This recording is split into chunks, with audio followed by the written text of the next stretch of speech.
Hi, guys. Fernandes, Lembo on the grid. You know, John, last week I said it was big boy football. Yeah. A week later, what is this, young adult football? We got 5 teams, 4 games, some rematches there. Let's get right to it since we're time limited. Yeah. Let's jump to the conference title game, SSAC. We got St. Stephen's at, not at St. Edward's, they're meeting St. Edward's in Oviedo. Right, Masters Academy. Right. You know, today I wrote a story that's in the newspaper on HT Preps about St. Stephen's being in the title game last year to Santa Fe, losing 33-0. And the coaches and the players I talked to said that was a good experience. Right. Because we made a vow that we're going to get back there. They only lost 2 seniors. Yeah. So they had a lot of returning players, and here they are in the title game. And when you talk to the players, there's a silent confidence there that they're finally going to bring home a title this year. Well, I remember back when I used to work in Pennsylvania, a sportscaster once said to lose a big game, you have to make a big game. So, yeah, I mean, making a big game is important. They did that, as you said, and now they're back. And like I've said all year on here, what I've most impressed about St. Stephen's is they've been a favorite really for the first time all season, and they've come through. I mean, they lost the first game of the year, a non-conference game. They've won every game since. They won their home games, and now they're going to the same place they played last year. That's like the site of the Florida Bowl. That's what they call the championship game in that conference. Masters Academy in Oviedo, as you said. So they know the trip. I'm sure Coach Cornetti knows where they want to stop to get something to eat. Right. Stretch their legs. So they're in pretty good shape. You know, Fred Billy, the quarterback, his numbers down here passing this year are a little bit down from last season. It's only because Chase Brown, who's on JV, comes up, rushes for 37 yards, 18 TDs. And if they win the title, they would be the 6th area high school to win a football title. We talk about Manatee Southeast. Mooney is the only local city of Sarasota team to ever win a title. Right, and Palmetto, of course, won the first Manatee County title. In 75, and I was on the field when Venice won it in 2000 under Nick Coleman. So they would be the 6th team, so good luck to Todd Cornetti's team. And the first one to win one in that, as an independent. But a championship is a championship. As Todd Cornetti said, I read your story. Right. Championship's a championship. It is, no matter what the level is. Right. That game is Saturday night. Let's come to the Friday night games.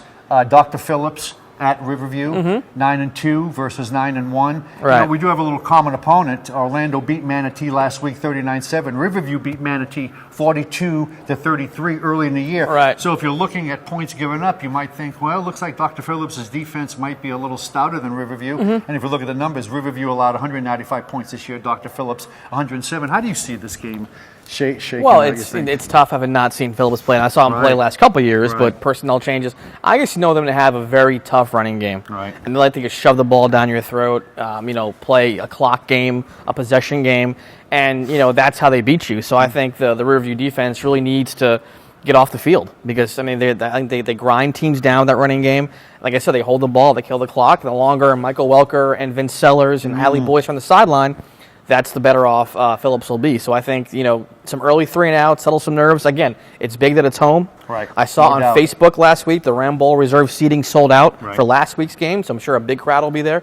So, we'll see if that has a factor. But, yeah, I think a lot's going to be on the defense this week for review to try and stem that tough Phillips running game. Mike Welser, his first year as a starter, as a senior, runs that option attack. Allie Boyce, you mentioned, Vince Sellers. They have a lot of nice weapons, a very stout offensive line. They didn't luck into this. They're a good football team. No, they belong here. Right. Rams have a 6-game winning streak. Something has to give. Dr. Phillips has won 7 in a row. Right. But that said, Dr. Phillips has the playoff experience, obviously more than Riverview. Right. We'll see what that means. This is going to be a tough matchup. I don't know if the experience is a big thing, especially because you're not traveling for Riverview. Right. You're staying home. So that might not be a factor. I think it's more along the lines of between the lines and stopping that ground attack. But you're right. I think if Riverview has multiple possessions, they can put the points on the board, maybe match Orlando. We'll see what happens. Yeah.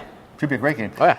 Another game Friday, which we'll both be at. Yeah. Braden River the big at one. Venice, 9-1 Part versus 4. 9-0. Part 4.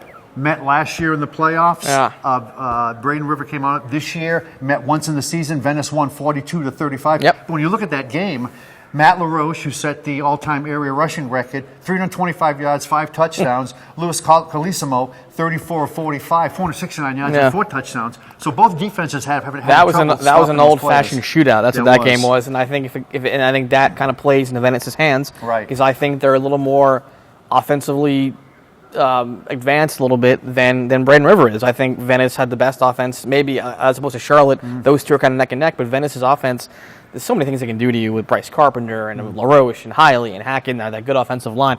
So if it's a shootout again, it's going to go the way of Venice, and Braden River, of course, wants to kind of bottle that up and not allow it to happen again. That first game, if you're Kurt Bradley and you're Braden River, you're thinking, guys, we got behind 14-0 to these guys, and we made a game of it. If they can get out of the gate a little bit faster, the longer this game goes on, where it's 0-0, or the better Braden River has to feel about themselves. I think so, but then again, I mean, Palmetto held the Venice scoreless for a half, and Venice came out and scored 28 points in the blink of an eye.